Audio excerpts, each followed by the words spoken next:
Let hell fire you up. If you're feeling that fire, if it's burning, make sure that the fire that you're feeling inside of you is giving you the ammunition to push.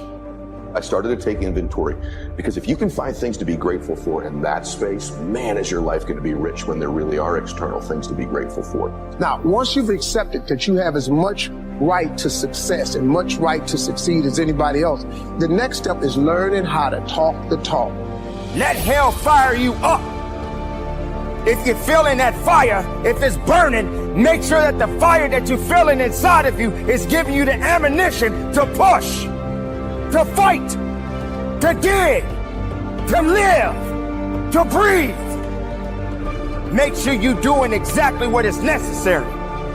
Because without that, you have nothing. Without possibilities, you have nothing. Without faith, you have nothing. What are you gonna do? Get up. Fight for it. Believe in it. Find the purpose. Live the purpose. Live the dream. And give it 110% of everything you got. Because hell doesn't own you. It may be one hell of a night, but hell ain't got time for the best of you. Keep it moving and conduct your business. I started to take inventory because if you can find things to be grateful for in that space, man, is your life going to be rich when there really are external things to be grateful for.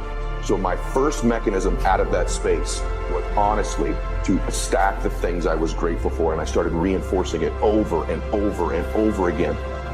And what happens is there's this reticular activating system in our brains, right?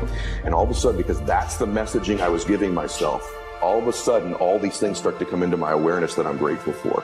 I start to magnetize to myself some people that I needed to find into my life, and that was the next layer. I started to see things to be grateful for. My health, my fitness, people who loved me. And what it is, it changed my state. When I stacked gratitude, I changed what I did in the morning, and I changed what I did in the evening. And so somehow by grabbing control of my morning and by grabbing control of my evening, I got some measure of control over the middle of my day. I was an out of control person back in those days, meaning this: I woke up worried, stressed, fearful, and I immediately start thinking about a bill I had to pay, something that was wrong, and I'm in a state of reaction to begin I'm talking within 6 minutes of waking up, 6 seconds. Most people listening to this, that's what they do. I said, I got to grab control of my morning. You want a shortcut. You want to go the easy route. That's what you're looking for, right? That's what you're thriving for, right? It's not how it works in the real world. There are no easy days. Why would you want easy? Why do you want to just take the short route? How many times have you parked your car at your local grocery store and you wanted to get closer to the door instead of parking far away from the door? That is an opportunity right there to test yourself and say, why not walk a little bit further? You're probably thinking, why should I? Because it's convenient for me to be closer to the door. Convenience is not always the best policy. It's not the best way to go about things in your life. And I set up routines in my morning. Maybe they served me, maybe they didn't, but they were things I could deliver on doing myself. And so not only did that give me control over the day, but I started to stack my self-confidence too. My morning routines are really detailed. I get up and I hydrate. The second thing I do every morning is I do something cold. Something cold. So whether that's I jump in the ocean, because now I live in the ocean, but in those days it was taking a cold shower or splashing some cold water in my face or walking out when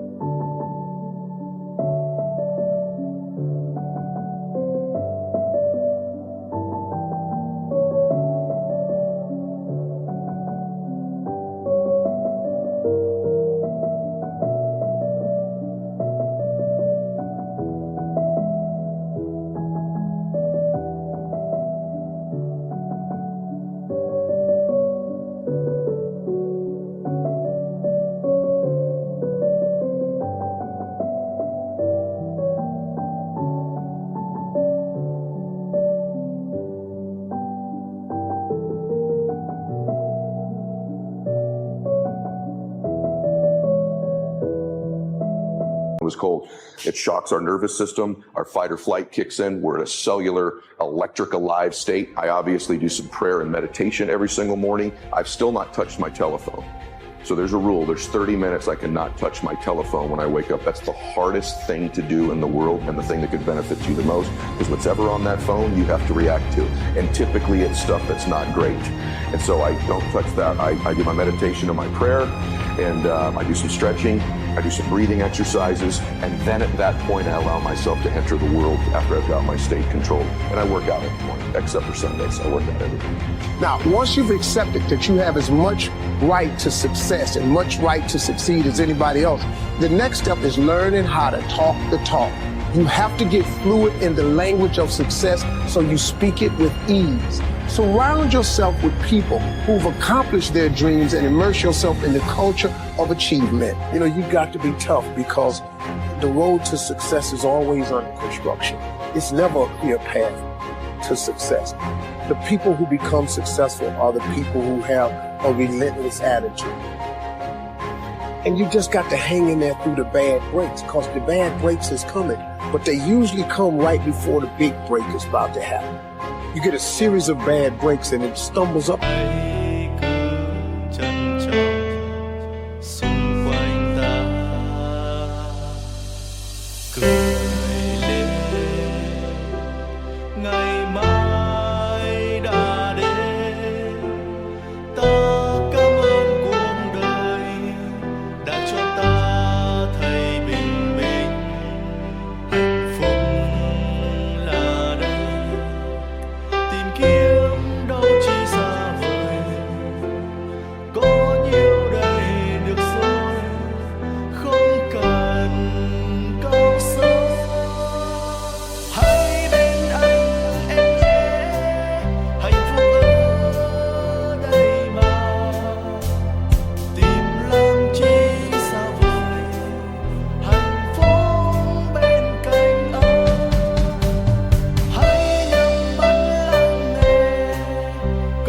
A lot of people. My life and my success is to say to anyone, you can stumble, you can fall, you can get back up again. And like I've said before, we each have a gift, but too many people miss out because they refuse to sign the lease on their gift. The decisions that you would make when you're around people you love and care for, I want you to get mature enough to make those when they're not around. That's manhood. Now we gonna grow up. This how you gonna get to the next level. So there are a group of you, there's certain things you wouldn't do around the names that you wrote down. There's some things you would dare do around your mama. There's some things that you dare do around your daddy. There's some things you dare do around your grandma. But when your grandma's not around and you're hanging with your friends, now you're doing some stuff that maybe you don't even wanna do. But you're giving up your decision because you wanna be affirmed. Nobody knew who Eric Thomas was when I was following the crowd. Nobody knew who Eric Thomas was when I wasn't making certain. I dropped out of high school. It was the worst thing I've ever done in my life. And it has nothing to do with school. I don't like school. You keep looking for it outside of you. Stop. Sit with yourself. What is it that you do the absolute best with the least amount?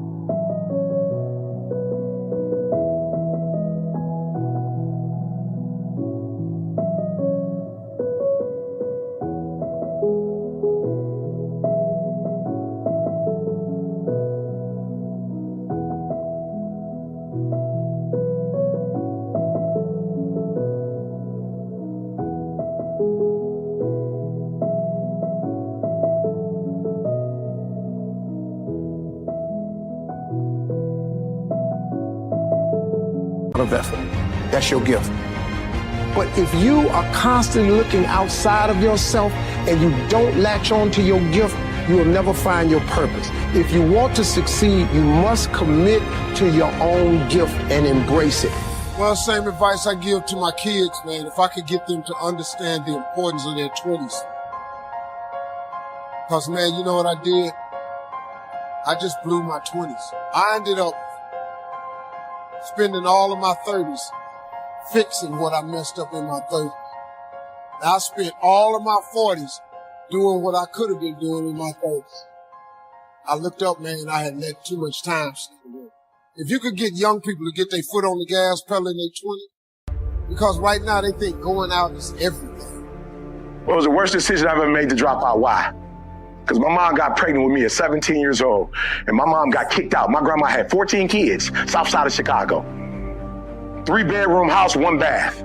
My grandma told my mother, either you get on welfare or you gotta go. And my mother said, this is the 2nd generation of welfare. I won't be the 3rd. A decision. My mother made a decision. She said, I'm not mad at you, Grandma. I'm not mad at my mama, but we're not gonna raise another generation on welfare. So my grandma kicked her out.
Y'all gotta hear what I'm saying.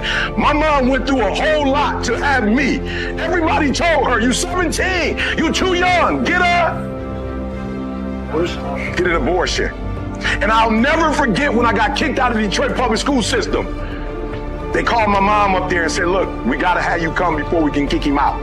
This is his 3rd strike. And I'll never forget being at that school, and my mom is a proud woman. I ain't never seen my mama cry. She was raised with 13 siblings on the south side of Chicago. I've never seen my mother cry. I've never seen my mother beg. My mother begged the principal. I've never seen it. My mom begged. I've never seen it after that. I've never seen it again. My mother begged that principal to let me stay in school. My mother begged a grown man